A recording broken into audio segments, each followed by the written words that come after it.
Instalasi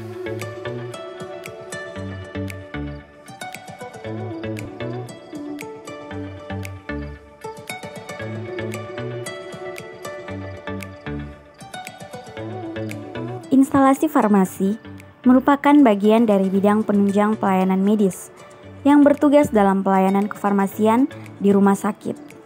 Tugasnya meliputi pengelolaan sediaan farmasi, alat kesehatan, dan bahan medis habis pakai, serta pelayanan farmasi klinis.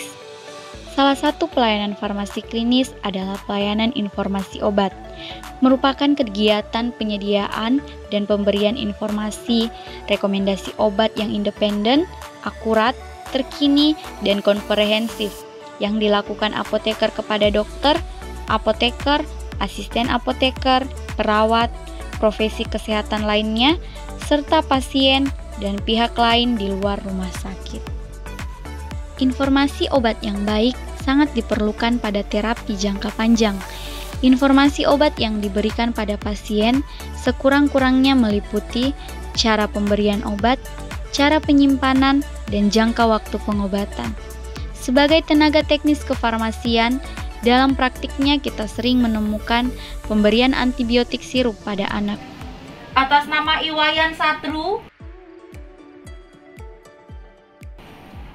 Selamat pagi Bapak. Ya, pagi. Bapak, niki anaknya atas nama Iwayan Satru nggih? Iya, betul. Tanggal lahirnya 30 Desember 98. Iya. Ya. Bapak, ini pulih antibiotik, niki sirup kering Pak nggih. Di sini sudah saya campurkan isi air. Niki obatnya dipakai 2 kali sehari 1 sendok takar nggih. Nanti penyimpanannya di rumah ditaruh di suhu ruangan aja. Kalau seandainya obatnya tidak habis dalam jangka 7 hari, niki obatnya udah tidak bisa digunakan kembali nggih. Itu aja obatnya Bapak. Terima kasih. Nggih, dikaja. Nggih. Apa itu antibiotik?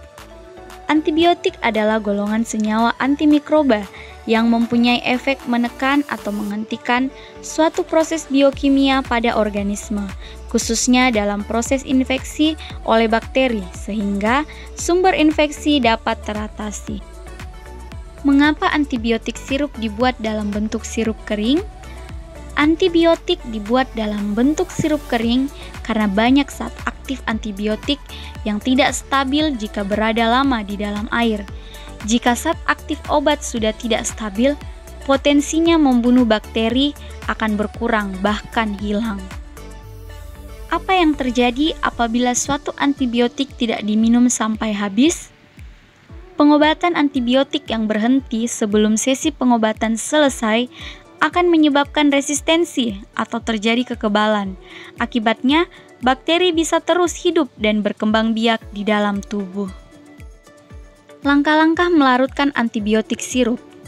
Yang pertama, ditambahkan air matang dengan suhu biasa ke dalam botol sampai batas garis penanda atau sejumlah air yang tertera pada kemasan obat.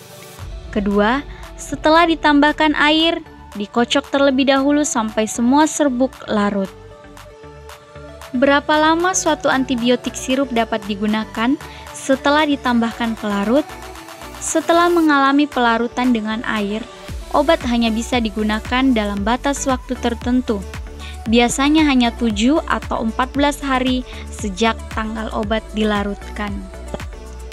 Di mana penyimpanan antibiotik sirup yang baik setelah ditambahkan pelarut?